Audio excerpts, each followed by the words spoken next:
Kitchen, we are making something that I truly love. The best chili ever. I've been working on this recipe for a while and it's fabush. And we are making it in the Hamilton Beach IntelliTime slow cooker. And what makes this fabush is it doesn't overcook your meal. What you do is set it for how many hours you want the meal to cook so that it's ready when you are ready to eat it.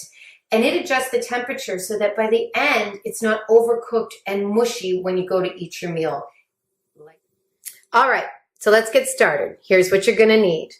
1 pound of ground beef, 1 pound of ground pork, 3 strips of bacon, a large can of kidney beans, 2 cans of bean medley, a can of diced tomatoes, a can of tomato sauce, a can of corned beef hash, half a medium-sized onion diced, 3 cups of brewed coffee, 2 tablespoons of chili powder or to taste, 1½ tablespoons of cocoa powder, a teaspoon of cinnamon, half a teaspoon of cumin, 2 ounces of Worcestershire sauce, a teaspoon of sriracha sauce, half a teaspoon of fresh ground pepper, half a teaspoon of sea salt, and half a teaspoon of garlic.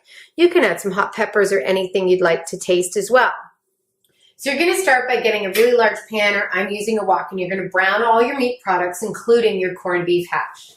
As you can see in the pan, I have my onions, and I've decided to add some red and yellow pepper to my chili, so I have them frying up in about 2 ounces of the brewed coffee. Now, while everything else is cooking on the stove, in my slow cooker, I have all my beans, my tomato sauce, my diced tomatoes, and all my dry ingredients, all my spices and things like that, including my sriracha sauce, and I have it set to high right now, because I'm here with it and I really want these beans to stew and all the flavors just to really meld together. So you're going to put the lid on that and you're just going to let that sit while everything else is cooking on the stove. So now that you've got your onions and your peppers and that any type of veg you want to put in all softened up, you're just going to pour them right into your slow cooker.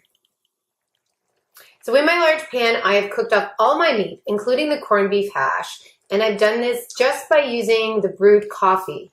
I used about 1.5 cups in here. Remember, I used about 2 ounces frying the vegetables, and then the rest I just poured straight into the slow cooker with my beans. So now that this is all cooked off, it's time to add it to your slow cooker.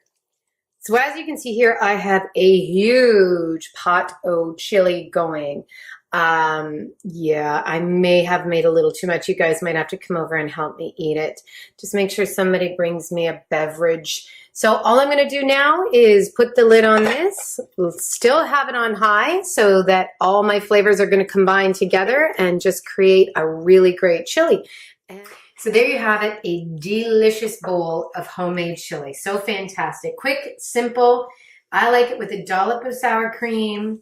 Throw on some sharp cheddar, and then you're going to serve it with some really nice organic chips. And you have an absolutely beautiful dinner. So I hope you enjoy your chili, and thanks so much for joining me in the Ghetto Foodie Kitchen. To find out more about the slow cooker or any of Hamilton Beach's great products, go to hamiltonbeach.ca and be sure to like them on Facebook and follow them on Twitter. Cheers!